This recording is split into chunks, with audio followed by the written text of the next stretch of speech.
Shalom, shalom mes bien-aimés, soyez richement bénis, que Dieu vous bénisse abondamment. C'est votre bien-aimé, l'évangéliste Israël de la mission Église Baptiste de Gloire. Le témoignage que vous êtes sur le point de voir, un témoignage de la sœur Milagro. Je le traduis de l'espagnol en français pour que vous puissiez aussi l'écouter. Que Dieu vous bénisse, que Dieu vous édifie. Dans ce témoignage, que Dieu vous bénisse. Quand je suis tombé en arrière, alléluia, j'entends la voix du Seigneur. Le Seigneur me dit, Milagro, prends mes mains et aie confiance en moi. Car souviens-toi, qu'à toi, nous descendrons vers ce lieu. Au compte de 3, nous irons vers ce lieu.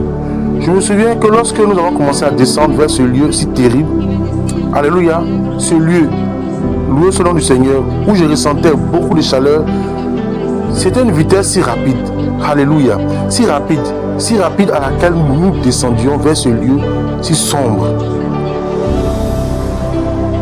Alléluia. Dans ce lieu, il n'y a pas un seul rayon de lumière. Dans ce lieu, tout est si sombre. Alléluia. Je lui disais, Seigneur, je ne veux pas aller dans ce lieu. Seigneur, lâche-moi s'il te plaît. Je ne veux pas aller dans ce lieu. Le Seigneur me disait cette parole, fille, il est nécessaire que tu ailles, il est nécessaire que tu entendes, il est nécessaire que tu vois, car tes yeux verront des choses qu'ils n'ont jamais vues, tes oreilles entendront des choses qu'elles n'ont jamais entendues. Béni soit la gloire du Seigneur, car à ce moment-là, alléluia, quand le Seigneur me parlait, je sentais la paix, je sentais, alléluia, de la tranquillité. Mais le Seigneur, alléluia, après cela, nous nous sommes arrêtés comme ça, comme s'arrête un ascenseur, alléluia. C'est ainsi que nous nous sommes arrêtés un instant là-bas. Alléluia. Je n'avais pas mes yeux spirituels ouverts à ce moment-là. Le Seigneur m'a dit, Milagro, au compte de 3, tu ouvriras tes yeux. Et je disais au Seigneur, je ne veux pas être ici. Seigneur, sois-moi de cet endroit. À ce moment-là, quand le Seigneur m'a dit, ouvre tes yeux, quand j'ai ouvert mes yeux, j'ai commencé à désespérer. J'ai commencé à crier. Je lui disais, Seigneur, où suis-je? Seigneur, sors-moi d'ici. Seigneur, qu'est-ce que c'est? Seigneur, je ne veux pas être dans cet endroit. Le Seigneur me disait, fille, il est nécessaire que tu entendes, il est nécessaire que tu vois, il est nécessaire que tu parles et que tu dises à l'humanité que l'enfer est réel, que tu dises à mon église que l'enfer est réel, car même au sein du peuple du Seigneur, il y a des incrédules, même au sein du peuple de Dieu, il y a des chrétiens qui ne croient pas que l'enfer existe. J'ai commencé à pleurer jusqu'au désespoir. Je lui disais, Seigneur, sors-moi d'ici, de cet endroit. Et c'est pire que de la chair pourrie. Dans cet endroit, il n'y a pas de miséricorde. Dans ce lieu, alléluia, comme le dit la parole du Seigneur, il y a des pleurs et des graissements de dents. Là, il y a des milliers, des millions d'âmes, des millions d'âmes qui gémissent et demandent miséricorde à Dieu. Demandent au Seigneur, alléluia, de les sortir de cet endroit. Des gens à qui on avait fait l'appel, alléluia, quand ils étaient sur la terre, on avait fait l'appel, alléluia, et ils n'ont jamais voulu accepter le Christ. Aujourd'hui, ils sont en enfer, se lamentant, se plaignant, demandant à Dieu de leur donner une opportunité. Cher ami, la Bible dit qu'il y a de l'espérance pour ceux qui sont vivants. Tu as encore de l'espoir, tu as encore de la vie. Viens au pied de Christ. N'attends pas de quitter cette terre sans Jésus-Christ pour te retrouver dans cet endroit et croire, alléluia, que l'enfer existe. Je veux vous dire que le châtiment pour eux est terrible dans ce lieu de tourment. Que le Seigneur, alléluia, la première chose qu'il m'a montré dans ce lieu, c'était 2 femmes lesbiennes, 2 jeunes lesbiennes, alléluia. La même chose qu'elles faisaient ici sur terre, elles la font là-bas en enfer. Mais dans ce lieu, alléluia, pendant qu'elles le font, alléluia, elles gémissent, elles demandaient miséricorde à Dieu. Et jusqu'à aujourd'hui, ces gens, ces âmes lesbiennes gémissent vers Dieu. Leurs cris, leurs pleurs, leurs lamentations, chaque cri qu'elles poussent là-bas, c'est quelque chose qui ne ressemble pas à ce que je vais faire en ce moment. Car leur cri est comme une douleur profonde. Elles criaient ainsi, sors-moi d'ici, Seigneur de miséricorde, je n'en peux plus, je brûle, donne-moi de l'eau, sors-moi d'ici. Maintenant oui, je vais te servir, Seigneur. Maintenant oui, je vais chercher ta présence. Maintenant oui, Seigneur, je vais annoncer ta parole. Mais maintenant, malheureusement pour eux, il n'y a plus d'opportunité. Car l'opportunité, ils ont ici sur la terre. L'opportunité, ils l'ont quand ils sont vivants. Mais après que l'âme quitte le corps, elles vont, alléluia, là où l'homme a décidé, alléluia, par son libre arbitre, de décider si vous avez accepté Christ comme votre unique et suffisant sauveur, si vous avez marché conformément à la parole et vous avez gardé la paix et la sainteté dans votre cœur, elle est dans le lieu de repos. Mais celui qui a rejeté la parole de Dieu, De la même manière qu'il a rejeté la parole du Seigneur, alléluia, et qu'il est mort sans Christ, Dieu l'a aussi rejeté. Louez la gloire de l'Éternel, car Christ vit. Ma fille me disait, maman, je voyais comment tu faisais pour vomir, car je vivais en esprit là-bas, je le reflétais dans mon corps. Ma fille, alléluia, quand le Seigneur dans ce lieu m'a montré ces deux homosexuels, je lui disais, Seigneur, sors-moi d'ici, s'il te plaît. Je ne veux pas être dans ce lieu, dans cet endroit, Seigneur. Cela me dégoûte, Seigneur. Cela me donne la nausée. Alléluia. J'avais envie de vomir. Et je me souviens, alléluia, que je sentais que mon cœur allait exploser. J'ai entendu la voix du Seigneur quand il a dit, Ruth, mets ta main sur le cœur de ma servante Milagro. Pose ta main sur sa poitrine. Et quand il a posé sa main sur mon corps, alors que j'étais en esprit là-bas dans ce lieu de tourment, j'ai senti mon cœur qui a commencé à se calmer. Loué soit le nom de Jésus. Je pensais que j'allais rester dans cet endroit. Je pensais, alléluia, que j'allais rester là dans ce lieu de tourment. Le Seigneur me disait, fille, regarde, car je vais te montrer quelque chose. Pendant que nous marchions, je me souviens qu'un démon m'est apparu. Et je lui disais, Seigneur, regarde, il va m'attraper, il va m'attraper. Le Seigneur me disait, ma fille, réprimande-le avec la même autorité que tu utilises ici sur terre. Là-bas sur la terre, utilise là dans ce lieu.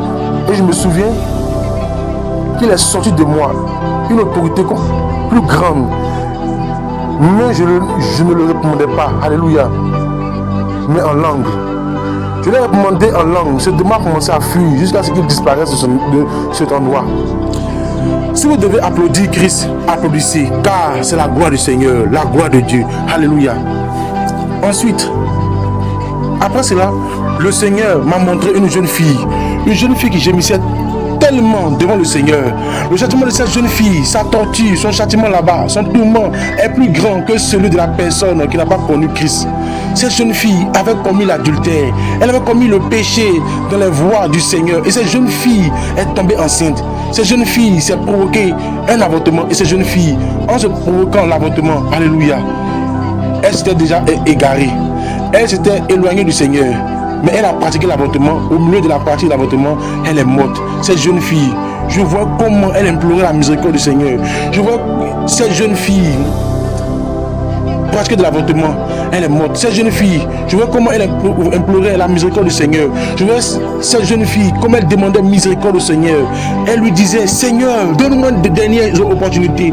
Donne-moi une dernière opportunité, Seigneur, pour me repentir, pour annoncer ton évangile aux âmes, que l'enfer est réel. Cher ami, ce lieu, ce lépreux, quel lieu de tourment, comme le dit la parole, les vers sont plus gros. Je dis comme ça, je l'explique de cette façon. Mais c'était quelque chose de terrible, plus gros que mon doigt. Les vers entrent par les oreilles, sortent par la bouche, entrent, alléluia, par les yeux, sortent par le nez. Ils sont couverts de vers, ils demandent à Dieu miséricorde, mais l'opportunité pour eux est passée. Louez la gloire de l'Éternel. Pour eux, il n'y a plus d'opportunité. Pour eux, il n'y a plus d'opportunité. Amis, viens à Christ. Venez à Christ. L'enfer est réel. Ce n'est pas une histoire, ce n'est pas un mythe, c'est la réalité. Parce que de ce qui y est établi dans la parole, pas un iota, ni un trait de lettre ne passera. Tout ce qui est écrit dans la parole est en train de s'accomplir. Tout ce qui est écrit là est la parole de Dieu. Alléluia. C'est pourquoi il est nécessaire que l'église du Seigneur, alléluia, au lieu d'être dans les querelles, au lieu d'être dans les commérages, au lieu d'être dans les disputes, à murmurer, à critiquer ses frères, à juger et à regarder les défauts de ses frères, au lieu de dormir, sorte et annonce l'évangile de Christ. C'est à cela que le Seigneur nous a appelés. Non à nous juger les uns les autres, non à nous critiquer, mais à sauver les âmes, à jeter le filet pour sauver les âmes. C'est à cela que Christ nous a appelés. Pendant que tu perds ton temps à parler de ton frère et à regarder les défauts de ton frère, les âmes se perdent.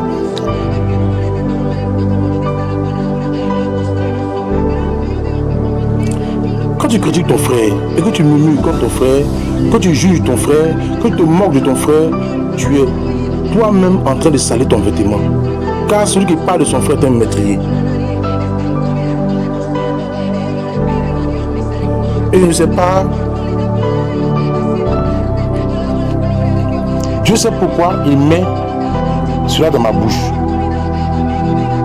Mais il y a des personnes qui, au sein de l'évangile, vivent en jugeant, en critiquant, en murmurant. Et ceux qui parlent mal de son frère est un meurtrier. Et le meurtrier n'entre pas dans le royaume des cieux. Si je me mets à parler de mon frère ou de ma soeur, est-ce que j'oublie que le Saint-Esprit est là? Est-ce que j'oublie ce que dit la parole du Seigneur?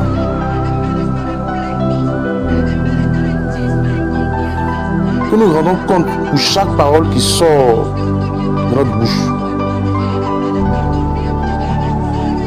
Les âmes se perdent.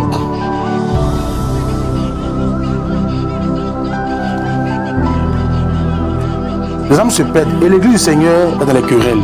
L'église du Seigneur est dans les murmures. L'église du Seigneur, alléluia, s'endort. Ce n'est pas le moment de dormir, car Dieu nous demandera des comptes à chacun d'entre nous.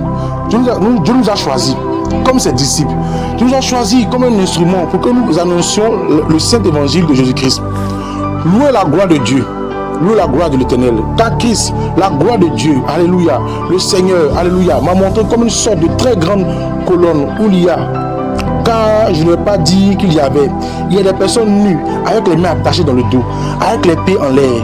Comme lorsqu'un bébé naît et qu'on le met les pieds en l'air et la tête en bas. C'est ainsi que sont ces personnes. À chacun d'eux, alléluia, il arrive un démon avec une lance. Et à chacun d'eux, quand ce démon arrive, il leur passe cette lance sur la tête. Chaque cri, chaque gémissement, demandant miséricorde à Dieu, demandant miséricorde au Seigneur. Si vous connaissiez la grâce du Seigneur Jésus-Christ, ce que perd une âme en enfer, vous ne resterez pas assis chez vous. Vous ne passerez pas votre temps là, alléluia, à perdre du temps. Vous ne passerez pas votre temps, alléluia, à parler de votre frère. Si vous savez ce que souffre une âme en enfer, vous ne refuserez pas à Dieu d'exercer votre ministère. Vous ne refuserez pas à Dieu, alléluia, d'annoncer la vérité de Christ. Car même les infidèles n'hériteront pas du royaume des cieux. Si vous, ministre de Jésus-Christ, n'exercez pas ce que Dieu vous a commandé, alléluia, pour rester enfermé chez vous, loué sur le nom de Jésus-Christ, ou pour être en train de travailler, vous occupant chaque jour à courir après les choses matérielles, vous irez en enfer pour être infidèle, pour avoir mis Dieu, alléluia, en dernier. Il faut le mettre en premier. Il veut donner la première place dans notre vie. Il veut donner la première place dans notre vie. Ministres du Seigneur qui ont préféré rester chez eux et ne plus annoncer l'évangile de Christ. Femmes de Dieu qui avaient des dons de guérison, qui avaient des dons d'imposition des mains, de délivrance et qui n'exerçaient pas ce que Dieu vous a donné. Dieu va nous demander des comptes à chacun d'entre nous. Cela ne veut pas dire que parce que vous avez accepté Jésus-Christ comme votre unique sauveur, tout est accompli. Non. La Bible en parle clairement dans le livre de Matthieu, chapitre 25, verset 14 et suivant, où elle parle des talents. L'enfer est plein d'infidèles. L'enfer est plein d'infidèles. C'est pourquoi il est nécessaire que tu te lèves, prophète de Dieu. C'est pourquoi il est nécessaire que tu te lèves, évangéliste de Dieu.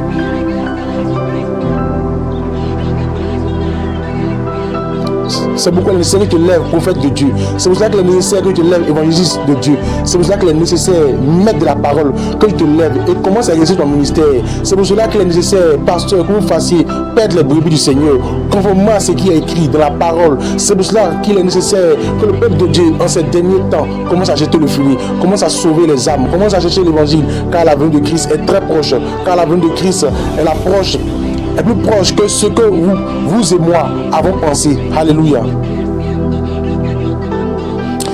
Maintes fois, nous disons, je m'en vais. Moi, ce soir, je vais le faire tel que le Seigneur me l'a ordonné. Je vais le faire dans différents endroits où le Seigneur me mènera. Alléluia. Je vais poser la même question. Que tous ceux qui aiment Dieu lèvent la main. Tous aiment Dieu et dites la vérité, car les menteurs n'entreront pas au ciel. Que tous ceux qui annoncent l'évangile, le saint évangile de Christ, lèvent la main. Levez la main, ceux qui annoncent le saint évangile de Christ. Je veux dire quelque chose à l'église du Seigneur. Si nous disons aimer Dieu, nous devons aussi aimer notre prochain.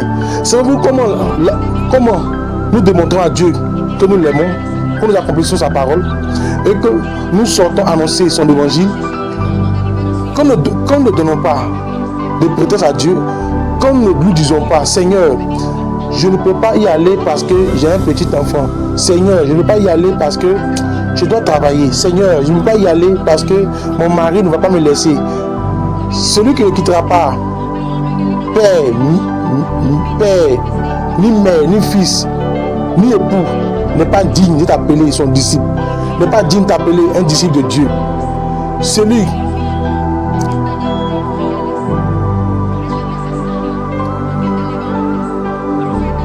qui ne détestera pas, même sa propre vie, ne peut être appelé un disciple de Dieu, n'est pas digne d'appeler un disciple du Seigneur. Et c'est pourquoi ce soir, à travers ce témoignage, le Seigneur te rappelle une fois de plus que fais-tu de ton ministère, que fais-tu de ton talent, que fais-tu de ce que je t'ai remis, que fais-tu? Et grâce de Jésus-Christ, pourquoi dors-tu en ce dernier temps? Pourquoi ne veilles-tu pas? Pourquoi ne veilles-tu pas? J'ai alerté mon église. On dit que le Saint-Esprit était en train d'avertir mon église. Qu'elle soit prête, car je viendrai bientôt. Car d'un moment à l'autre, mon Père donnera le signal. Et celui qui n'est pas prêt, malheureusement, restera. Loue la gloire de Jéhovah. Église, réveille-toi. C'est le dernier temps. C'est le dernier temps. Tu ne sais pas si tu tomberas aussi dans cet endroit pour désobéissance, car les désobéissants n'entreront pas dans le royaume des cieux. C'est pourquoi il est nécessaire que l'Église du Seigneur, dans ce dernier temps, s'unisse, car il y a des congrégations qui sont divisées. Il est nécessaire que les églises s'unissent en un seul corps en Christ, car Dieu vient chercher une seule église, une église qui soit rachetée par son sang. Dieu ne marchera pas dans les divisions. Dieu marche, alléluia, avec des personnes. Dieu marche avec des personnes, avec des serviteurs, alléluia, qui restent unis, tout comme nous le sommes ce soir, en soutenant cette activité dans l'unité, sans rien attendre en retour. Car Christ, lorsqu'il est mort sur la croix du Calvaire, il n'a rien demandé en retour, il a simplement, il nous a donné le salut, puis après cela, alléluia, le Seigneur, loué le nom de Jésus, il nous amène dans un autre lieu. Je me souviens que là, j'ai pu voir de nombreuses personnes dans ce lieu. Et je demandais au Seigneur à propos de ceux qui étaient, Seigneur, qui sont-ils? Le Seigneur me disait, ma fille, ceux-là sont des pasteurs. Seigneur, pourquoi sont-ils ici? Le Seigneur me disait, ma fille, ils sont ici parce qu'ils ont commis l'adultère. Ils couchaient avec mes brebis. Ils, alléluia, n'ont pas confessé le péché. Ils ne s'en sont pas détournés. Ils, alléluia, croyaient qu'ils allaient aller au ciel seulement en confessant le péché à Dieu. Il faut aussi confesser le péché à l'homme, au directoire, là-bas, et payer son cadran aussi. Alléluia. Car il y a des pasteurs qui, parce qu'ils croient qu'ils sont pasteurs, sont plus qu'une brebis. Dieu leur a donné l'autorité, c'est vrai, mais devant le Seigneur, pasteur, écoutez ceci, vous êtes aussi des brebis, tout comme nous tous. Il faut seulement exercer votre autorité de pasteur. Et les brebis doivent se soumettre à leur pasteur tant que le pasteur les fait paître, conformément à la parole de Dieu. Applaudissez pour Christ. Il y a des pasteurs, alléluia, qui après avoir connu la sainte doctrine, le saint évangile de Christ, aujourd'hui, alléluia, sont là-bas. Et le Seigneur me disait, ma fille, sais-tu pourquoi ils sont là-bas? Ils sont là. Je lui disais, Seigneur, je ne sais pas. Dis-le-moi. Le Seigneur me disait, ma fille, ils sont ici parce qu'ils n'ont pas prêché la vérité à mon église. Ils ont prêché ce que les gens voulaient entendre. Ils ont prêché un évangile de prospérité. Ils ont prêché des fables. Ils ont prêché de la ruse. Ils ont prêché la tromperie. Ils n'ont pas parlé de mon église, de sainteté. Car sans la sainteté, nul ne verra le Seigneur. Ils n'ont pas parlé de la condamnation que le péché entraîne. Ils n'ont pas parlé de l'enfer à mon église. Ils n'ont pas parlé de la vie éternelle à mon église. Mais ils sont consacrés à dire aux gens, donne ce que tu as. Donne ta voiture, donne ta maison, donne ton argent, car le Seigneur va te bénir. Ils ont transformé ma maison en une caverne de voleurs, en une maison de commerce. Et mon église n'est pas une maison de commerce. C'est pourquoi ils sont ici. Parce qu'ils ont aimé l'argent, parce qu'ils ont aimé la renommée, parce qu'ils ont aimé être vus par les hommes. ils sont ici à cause de leur orgueil, car l'orgueil ne vient pas de Dieu, l'orgueil vient de Satan. Et tout orgueilleux sera abaissé. C'est pourquoi ils sont ici, ma fille. Je les voyais, comment ils criaient. Ils disaient, Seigneur, fais-moi sortir d'ici. Donne-moi une opportunité, je prêcherai la vérité, j'annoncerai la sainte doctrine, j'annoncerai ton saint évangile tel qu'il est écrit. Et le Seigneur leur disait, il est trop tard, car vous avez déjà eu votre opportunité sur la terre et vous l'avez méprisé. Vous avez méprisé mon sang, vous avez foulé au pied mon sang avec vos mensonges, avec vos tromperies, avec vos fausses doctrines. Vous avez égaré mon église, vous avez conduit mon église à la perdition. C'est pourquoi vous êtes ici, ma fille. Et je voyais comment les démons se moquaient d'eux. Et leur disaient, alors, où est ton argent? Où est ta voiture? Où est ta maison? Où est ta renommée maintenant? Tu es ici avec nous et tu ne sortiras jamais d'ici. Gloire au nom du Seigneur Jésus-Christ.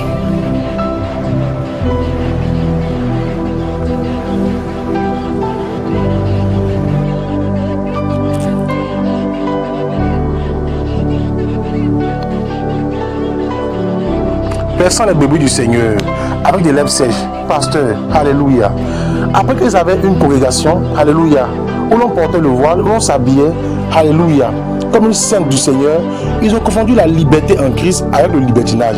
Écoute, pasteur, ce que Dieu te dit en cette nuit, c'est qu'il a changé la sainte doctrine. C'est toi qui as changé la sainte doctrine. Toi qui as changé la vérité de Christ pour le mensonge. Dieu va te demander des comptes. Dieu va te demander des comptes pour chacune de ces brebis, car ces brebis ne sont pas à toi. Le Seigneur dit à Pierre, paie mes brebis, mais pas comme tu le veux, pasteur. Et comme moi la parole, si tu ne reviens pas au sentier ancien, tu n'imagines pas ce qui t'attend dans ce lieu de tourment. Car si Dieu t'a confié les brebis qui sont à lui et non à toi, Dieu va te demander des comptes.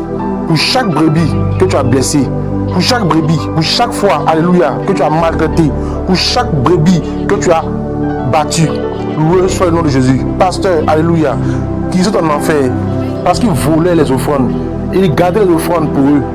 Et pas seulement les dîmes, car les dîmes reviennent au pasteur selon la parole. Mais il y a des pasteurs qui, encore, alléluia, voient les brebis dans le besoin et ne les aident pas. Alors qu'ils ont de belles voitures, de belles maisons, et qu'une brebis vienne à être dans le besoin, et ne suivent pas à son besoin. Il y a ainsi beaucoup de pasteurs aujourd'hui, parce qu'ils ont changé la vérité de Christ en mensonge. Ce qui les intéresse, c'est l'argent. Ce qui les intéresse aujourd'hui, c'est le confort terrestre. Alors que la Bible nous dit de chercher premièrement le royaume de Dieu et sa justice. Et tout le reste sera donné par-dessus le marché. Loue la gloire de Jéhovah. Son peuple me montrait. Loue la gloire de Jéhovah, son peuple. Me montrait des évangélistes.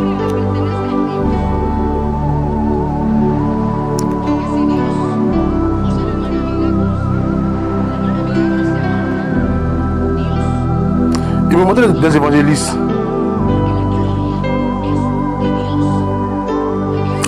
Qu'il montrait là-bas, dans ce lieu, des hommes qui, lorsqu'ils étaient ici sur la terre, et des femmes remplies de la puissance de Dieu, comme Dieu les utilisait puissamment, ils croyaient que parce que Dieu les utilisait de cette manière, ils croyaient que Dieu ne tenait pas compte de leurs péchés, de ce qu'ils faisaient. Je crois que l'onction appartient à Dieu. Je crois que la gloire appartient à Dieu. Car si Dieu utilise la sœur Milagro et que la sœur Milagro s'enorgueillit, Dieu, car la gloire appartient à Dieu. Il y a beaucoup d'évangélistes, beaucoup de prédicateurs. Tu crois que Dieu lui a donné l'onction? Il se croit plus grand quand Dieu les utilise, quand Dieu, alléluia, les honore dans le ministère. C'est là que nous devons de plus en plus baisser la tête, car la gloire appartient à Dieu. C'est là que nous devons être humbles. C'est là que, alléluia, nous devons louer sur le nom de Jésus, être humbles. Ne pas regarder le frère ni la sœur de haut, parce que je suis un ministre, parce que Dieu m'utilise. Loué soit le nom de Jésus. Que le Seigneur réprimande. Loué la gloire de Jéhovah, parce que Christ vit. La gloire appartient uniquement à Jéhovah, Dieu Tout-Puissant. La gloire lui appartient à lui seul. Alléluia.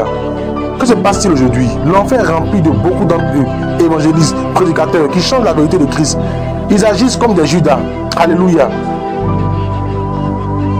Tu ne dis pas la vérité, tu n'enseignes pas la sainte doctrine, mais tu suis des doctrines fausses que tu vends comme Judas s'est vendu. Évangéliste de Dieu. Alléluia. Il est temps que tu rendes des comptes à Dieu. Il est temps que tu te repentes. Il est temps que tu te convertisses. Faisons perdre les mots du Seigneur avec de l'herbe sèche. Pasteur,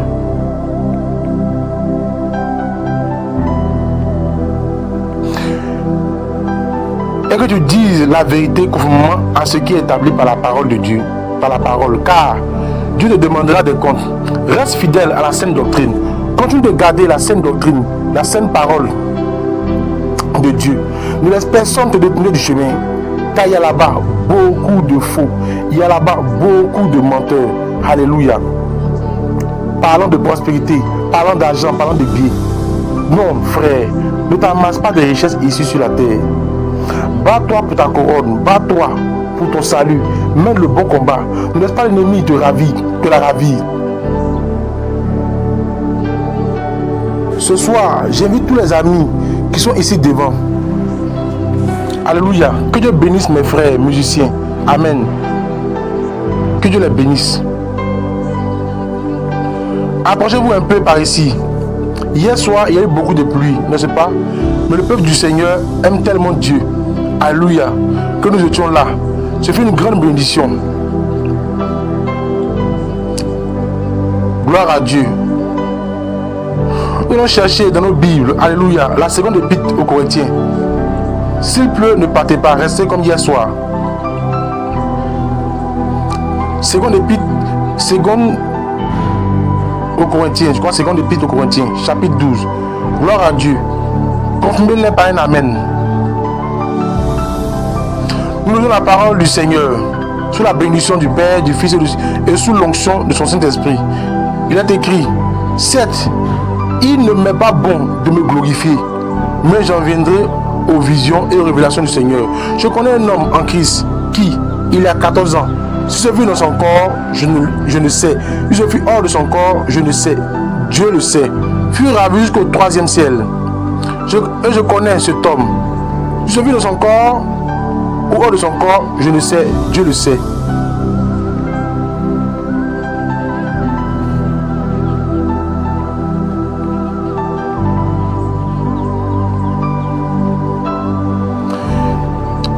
Qu'il fut ravi au paradis, où il a entendu des paroles ineffables qui n'est pas permis à un homme d'exprimer. Je me glorifierai d'un tel homme, mais moi-même, je ne me glorifierai en rien. Sinon de mes faiblesses. Cependant, si je voulais me glorifier, je ne serais pas insensé, car je dirais la vérité, mais je m'en abstiens, afin que personne n'ait de moi une opinion supérieure à ce qu'il voit en moi ou à ce qu'il entend de moi, et pour que la grandeur de la révélation ne m'exalte pas outre mesure. Il m'a été mis une écharde dans ma chair, un messager de Satan qui me souffletera pour que je ne m'enorgueillisse pas outre mesure. À ce sujet, 3 fois j'ai prié le Seigneur de loin de moi et il m'a dit, ma grâce te suffit, car ma puissance s'accomplit dans la faiblesse. C'est pourquoi je me glorifierai plutôt volontiers de mes faiblesses, afin que la puissance de Christ repose sur moi. C'est pourquoi, par amour pour Christ, je me plais dans les faiblesses, dans les outrages, dans les nécessités, dans les persécutions, dans les détresses. Car quand je suis faible, c'est alors que je suis fort. Je suis devenu insensé en me glorifiant. C'est pourquoi c'est vous qui m'y avez forcé. J'aurais dû être recommandé par vous.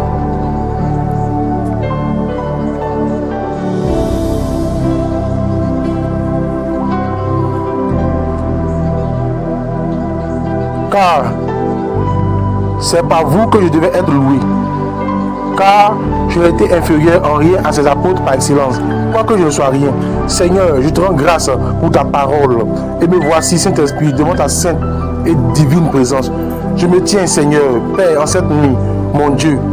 Je me présente devant toi, Dieu du ciel, te demandant, Seigneur, que tu envoies tes anges, Seigneur, encore plus d'anges, des anges de guerre, des anges protecteurs, Seigneur, des anges qui couvrent ton peuple, Seigneur, en cette heure. Esprit Saint, je te rends grâce parce qu'une fois de plus, Seigneur, je vais dire ce que tu m'as révélé, Seigneur. Il y a de cela presque 2 ans, Seigneur, Père, Dieu puissant, à toi appartient la gloire, l'honneur, Seigneur. Bien que je sache que les persécutions viendront contre moi. Dès que je sache, Seigneur, que l'ennemi se lèvera contre moi, il y a une parole, Seigneur, une promesse, et je m'y accroche, Dieu du ciel, que tu combattras pour moi. Seigneur, que tu combattras pour moi, mon Dieu bien-aimé. Car si ces grands prophètes, pour avoir dit la vérité, Seigneur, ils les ont tués, et me voici, Seigneur, je dirai ce que tu mettras dans ma bouche. Dieu bien-aimé, car tu es mon Seigneur, et je suis ta servante. Père, je demande en cette nuit, Seigneur, que tu prennes le contrôle et la maîtrise. Voici ton Église, voici les âmes, Seigneur, en cette nuit. Esprit Saint de Dieu, je te loue et je te glorifie. Merci Seigneur parce que tu es bon. Merci pour ta présence. Merci Seigneur Dieu pour ce magnifique soutien. À toi soit la gloire. Seigneur, merci. Seigneur, merci. Gloire à Dieu. Je vais demander aux frères, s'il vous plaît, de prêter attention. Beaucoup d'entre vous ont déjà entendu ce témoignage, mais il y a aussi beaucoup de ceux qui sont ici qui ne l'ont pas entendu. Béni soit le nom de Jésus. Hier soir, je suis resté à la partie où le Seigneur m'a amené, là où se trouvaient les pasteurs dans l'enfer, les ministres, les évangélistes. Hier soir, je disais, alléluia, que le Seigneur là-bas me montrait et me disait pourquoi ils étaient dans ce lieu. Des pasteurs qui avaient changé la sainte doctrine, des pasteurs, alléluia, qui commettaient l'adultère en couchant avec les bébés, des pasteurs, alléluia, qui volaient les offrandes pour leur propre profit. Après cela, après ce que le Seigneur m'a montré là-bas, concernant les pasteurs, le Seigneur nous a dit cette parole, alléluia, que nous allions revenir à nouveau dans le corps et que nous allions nous reposer 2 heures. Après ces 2 heures de repos qui furent les 2 heures les plus belles de ma vie, comme je l'ai souvent dit, chaque fois que je donne ce témoignage, après ces 2 heures de repos à nouveau, alléluia, le Seigneur nous a parlé à travers son instrument Gilbert et nous a dit que nous allons descendre de nouveau dans ce lieu de tourment. Et nous allons y descendre. Quand nous y sommes descendus pour la 2e fois, moi personnellement, car mes frères y étaient déjà allés plusieurs fois, alléluia, c'était la 2e fois que le Seigneur m'amenait là-bas, dans ce lieu. Nous avons livré une bataille dans ce lieu où nous étions. Il y avait énormément de démons, de principautés, c'était horrible. Ce lieu où nous étions, je me souviens, alléluia, qu'il y avait là, ou qu'il y a, alléluia, dans ce lieu. Béni soit le nom du Seigneur, alléluia, un démon qui ressemblait à une fois un dragon comme une bête. Je l'appelle ainsi. C'est quelque chose d'horrible. Je ne sais pas comment l'exprimer. Je l'ai dit dans différents endroits. Alléluia. Nous avons déjà livré bataille là-bas. Le Seigneur nous a donné l'autorité comme il nous a donné. Mais c'était quelque chose de surnaturel, cette bataille dans ce lieu. Car ces démons ne voulaient pas nous laisser passer un tunnel qui se trouve là-bas. Je me souviens, alléluia, qu'après avoir remporté cette victoire que le Seigneur nous a donnée dans ce lieu de tourment, nous sommes passés par ce tunnel. Je me souviens que nous sommes passés par le premier ciel, qui est celui-ci, le 2e ciel et le 3e ciel. Ce lieu-là, alléluia, je me souviens très clairement.